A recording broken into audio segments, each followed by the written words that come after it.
सूर्य से भी अधिक तेज, चंद्रमा से भी अधिक सुंदर चेहरा था रानी पद्मावती का।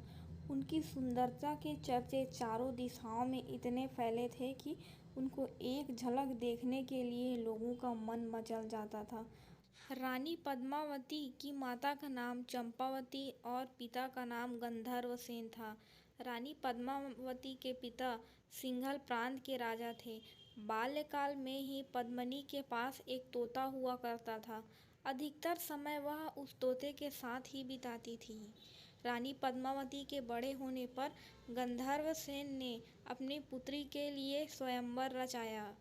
इस स्वयंवर में देश विदेश के राजा महाराजा लोग पहुँचे थे और इसी स्वयंवर में आए थे मेवाड़ के शासक रतन सिंह, जिनका मुकाबला हो रहा था मलखान सिंह के साथ।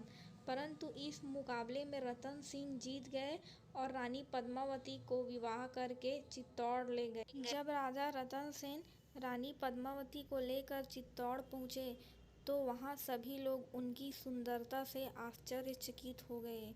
राजा रतन सिंह ने रानी पद्मावती की सेवा के लिए कार्यकर्ताओं की एक विशेष टीम नियुक्त की थी। वह बिना किसी कमी के उसकी देखभाल करते थे और ज़्यादातर लोग उसकी सुंदरता को देखने के लिए उसके आसपास मंडराया करते थे। विवाह के बाद राजा रतन सेन और रानी पद्मावती का जीवन बहुत अच्छे से बीत रहा था। पर वो कहा जाता है ना कि होनी को कौन मिटा सकता है, जो लिखा है वो तो होकर रहेगा।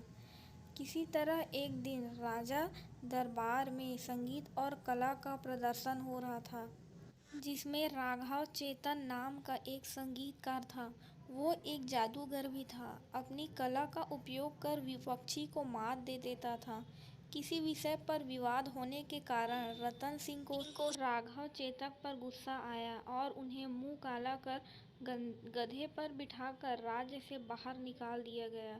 इसी कारण संगीतकार राघव चेतन रतन सिंह का दुश्मन बन गया और जा कर के दिल्ली के शासक खिलजी से मिल गया। राघव चेतन ने पद्मावती की सुंदरता का कई तरह से वर्णन करके उसके मन में हवस को जगाया। महारानी पद्मावती पर मोहित होकर अलाउद्दीन खिलजी उसे देखने के लिए चित्तौड़ आ गया। अलाउद्दीन खिलजी से मिलने के लिए पहले राजा रतन सिंह और रानी पद्मावती तैयार नहीं थे, लेकिन कुछ तुच्छ कारण के लिए युद्ध न हो इसलिए उन्हें मजबूरीवश मिलना पड़ा। इसीलिए मजबूरीवश रानी पद्मावती को अपना चेहरा उसे आईने में दिखाना पड़ा। आईने में रानी पद्मावती का खूबसूरत चेहरा देखकर अलाउद्दीन खिलजी पूरी तरीके से पागल हो जाता है। अलाउद्दीन खिलजी ने उसे पाने के लिए धोखे से राजा को बंदी बना लिया। अलाउद्दीन खिलजी ने राजा रतन सिंह की रिहाई करने की लालच दिखाकर रानी पद्मावती को उसके साथ एक रात सोने का आग्रह करने लगा, लेकिन रानी पद्मावती ने उसके नीच सपने पर ठंडा पानी छिड़क दिया। अपनी बुद्धि का उपयोग करते हुए खिलजी के बंदियों से राजा रतन सिंह को रिहा कर दी। इससे गुस्सा होकर अलाउद्दीन खिलजी ने सीधे चित्तौड़ पर ही युद्ध कर दिया और वहां आकर घुस गया। कई दिनों तक यह युद्ध चलता रहा चित्तौड़गढ़ पर। ये वही किला है जहां रानी पद्मावती रहा करती थी और इसी किले पर युद्ध हुआ था। कई दूसरी कहानियों में ऐसे सुनने को भी मिलता है कि अलाउद्दीन खिलजी रानी पद्मावती को अपने बहन के नाम पर आईने में देखा था और देख कर के उसके होश उड़ पड़े। उसने राजा रतन सिंह को कहा कि मैं ये सब बंद कर दूंगा, परंतु रानी पद्मावती को उसको सौंप दे, पर ऐसा हो ना सका। खैर, हम आगे की कहानी में यह देखते हैं कि जब रतन सिंह पर युद्ध होता है अलाउद्दीन खिलजी के द्वारा, इस दौरान हजारों सैनिकों के मौत के साथ साथ राजा रतन की भी मौत हो जाती है और इस पर अलाउद्दीन खिलजी खुश हो जाता है कि अब तो राजा रतन सिंह की मौत हो गई और वह रानी को हासिल कर लेगा। रानी पद्मावती नीच खिलजी को अपने मन बदन नहीं सौंपना चाहती थी। रानी पद्मावती इस नतीजे पर पहुंची और उसके हाथों में फंसकर तड़पने से जीने से अच्छा उसने मरने को सोचा। फिल्मों में भी आपने ये सीन देखा होगा जिसमें रानी पद्मावती अपने पति के कपड़े को लेकर आती है। असल में भी यही था, वो अपने पति के कपड़े को लाती है, साथ ही इसके साथ हजारों राजपूतियों भी, जिसने इस युद्ध में अपने पति को खोए थे।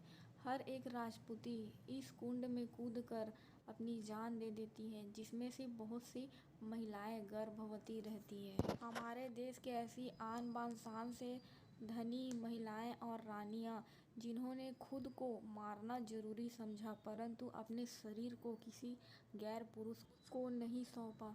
साथ ही उनके साथ हजार महिलाएं भी इस अग्नि कुंड में कूद गई।